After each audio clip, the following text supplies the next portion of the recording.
ঈদের আগের দিন বাড্ডায় মধুমতি ব্যাংকের এটিএম বুথের সিকিউরিটি গার্ড মাহমুদুল হাসানকে হত্যার অভিযোগে আরিফুল ইসলাম নামে একজনকে গ্রেপ্তার করেছে ঢাকা মহানগর গোয়েন্দা পুলিশ। গোয়েন্দা প্রধান জানান, ইউটিউবে ডাকাতির ভিডিও দেখে মধুমতি ব্যাংকের এটিএম বুথ থেকে টাকা লুট করার পরিকল্পনা করে আরিফুল ইসলাম। মহিম মিজানের আরেকটি প্রতিবেদন।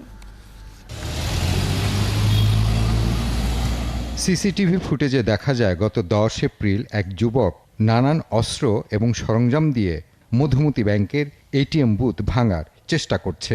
গোয়েন্দা কর্মকর্তারা জানান, ইউটিউবের মাধ্যমে অভিযুক্ত আরিফুল বুথ ডাকাতির দৃশ্য দেখে খুন করে এটিএম বুথ লুটের পরিকল্পনা করে।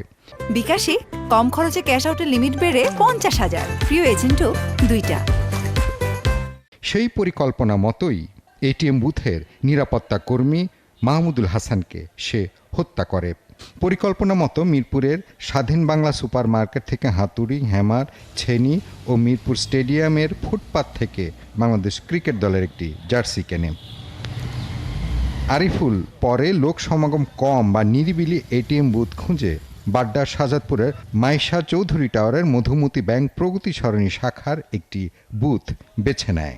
এটিএম বুথ ডাকাতি হচ্ছে, সেখান থেকে এটিএম বুথ খোলার পরে দেখেন সে লক্ষ লক্ষ টাকা, এই টাকা অনেক টাকা পেয়ে গেছে। একটু ওই সিনেমার ইউটিউবের মধ্যে দেখেছে, তখন তার মনে জাগলো তাহলে আমার এটিএম বুথ কোথায় আছে সেখানে আমার ডাকাতি করতে হবে, তাহলে আমার এই টাকার সমস্যার সমাধান।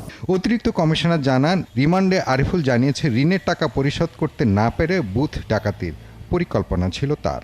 সে বুথ ভাঙ্গার অনেক চেষ্টা করেছে। সে শুধু বলল ইউটিউবে যে দেখলাম নাটকটা, সেখানে ডাকাতরা বুথটা ভেঙে ফেলতে পেরেছে, আমি ভাগতে পারি নাই, আমি টাকাটা পাই না। রিমান্ডে গ্রেফতারকৃত আরিফুলকে আরও জিজ্ঞাসাবাদ করা হবে বলে জানান গোয়েন্দা এই কর্মকর্তা।